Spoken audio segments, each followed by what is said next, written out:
I want to do something that I haven't done, and I want to try it and see how it goes. I want you to ask me 3 questions. And I want you to The whole, you know what's funny? You are instinctual. I've wanted to ask you questions because I'm so uncomfortable in myself now, talking about myself, that the whole time I'm going, God, I wonder what his story is. But now it's limited to. Well, you got 3 or 4, whatever. Yeah. We'll do what we need to do. Well, I'm gonna get right into it. What is something that you're most afraid of? Something I'm most afraid of? Yeah. It's 2 things. It's not being great at in acting. Always wanted to, but the main thing I'm afraid of in my life, only thing really that really scares the shit out of me, still, and I don't even want to say it, but I'll say it, is anxiety. It's the only thing that I don't want coming again. I haven't had a nervous break. I've had 3 nervous breakdowns. I haven't had a nervous breakdown in 30 years, so I'm cool with that guy. It's just Freddy Krueger who keeps fucking with me that I'm afraid of.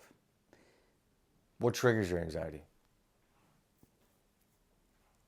What triggers it The is like a fear? Stress, pressure. When it's too much. Yeah. When you that's interesting. When you play that tape out of the stress that leads to the anxiety, so from the stress,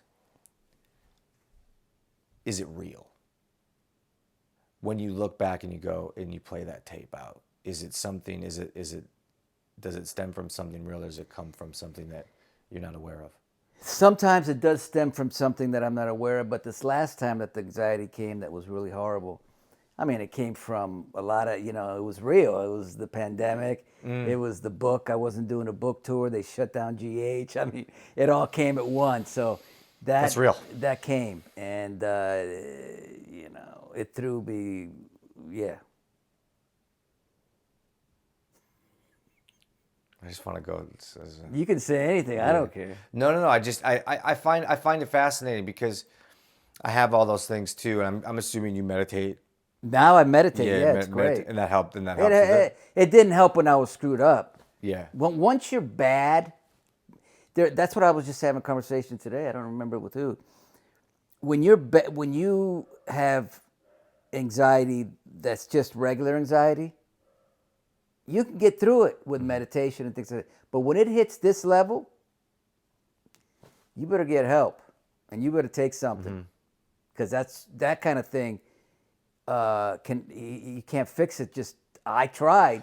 Do you think it's probably the closest thing to like being probably in an addiction, where it's like for example, that's why I wanted to ask you. Children, nothing can take you out of that thing until it like runs its course, or you get the help that you need. Yes. Like if basically when I get that way, or maybe when you get this way, I'm looking for the easiest out. Right? Makes, for me, it's substances. Yeah. The thing to relieve whatever all that stuff is, whatever the quickest relief is. Yes. What do you find is your quickest relief when things are bad? Well, that's why I said if alcohol or cocaine or heroin or crystal meth or anything helped me at that time and I got into it, I'd be done. Yeah, man. Because anything, I would have taken, eaten that cup. Yeah. If it helped. Same. But so with me, it's great that I didn't get into that. I had to sit in it. And when you sit in it for as long as I did, 4 months, 24/7, shaking. It's almost the same. It's shaking. I didn't go till like 3.5 months, which was too long, man. My nerves were fried. That's life or death. That's. Yes. I mean, that's. It's like it was. They say with anything, I'm if I go out again, but if I were to relapse, if I were to go out again, I don't know if I have another one in me. That's kind of way we're very similar in a lot of ways. Yeah. It's almost eerie, but yours is the different illness, and mine's what I have. What I love about it though is it's humanity, right? Yes, I think everybody has something. How many people don't address it, which is the terrifying part. That is the terrifying part. Yeah. And yeah. Yeah. One more. What is the discovery that you've made about yourself that makes you the happiest or the proudest over the years through this thing that you've dealt with?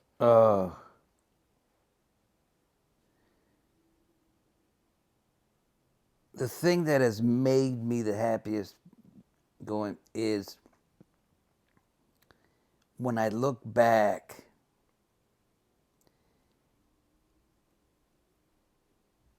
I can say that I've been through so much and I did it, right? And that I'm a pretty good father and a pretty good husband. And so I've done as good as I can do. That's beautiful. It's kind of mine. Is it? With my wife, and mine's been the same. If I can look across from her, because I had never seen love for me is something that is monumental. I don't know why. I was built with it. I was born with it. It's part of my DNA I remember seeing The Sound of Music when I was like 3 years old, and I just remember being like there was something about a love story, and that's why I think ultimately I got into acting. Yeah. But mine is if I can look across from my wife someday. See now you and say we did it. Right. We did. Life can be crazy. Yeah. Whether we make it together or not. We're gonna be back. Like, I'll take it one step further because it really is. Let's be honest. I'm selfish. It's not quite about her, but I'd like to be able to with her be great. But that's what I want. I want at the end of it all. Yes. Is to go. I did pretty good. Yeah. I think that's all we're all doing. Now, are you easy to say? I hate to bring this up, because my kids probably watching, they're going to be going, Dad, why do you keep talking about this? No. But do you say I love you easily? I love it. I need it. Wow. Now I'm jealous. Yeah. But I didn't get it. Like, not as much as I remember. Oh. But I don't. When I was. Are you affectionate? Incredibly. See, my wife doesn't have that love language though. Like me, I need a hand on. Like there's moments when we're sleeping, I'll put my hand on her, make sure she's still there. Like that type of thing. Yeah. But she's not quite like that. She shows her affection in other ways. Oh, okay. Yeah. I used to need to hear "I love you" all the time. Oh, you needed to. I needed to hear it, and I needed to say it. I needed the other person to know. But it's a fear of losing the people. Like that, my stuff comes from that. Is because I learned at a very young age, especially with the people who my mom dated, who I would become close with, that people leave. Yeah.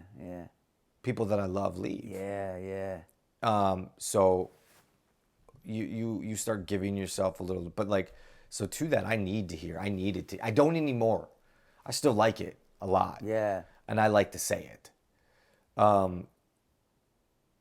But I used to need to hear her, because if she said it, whether it was real or not, it would make me feel good.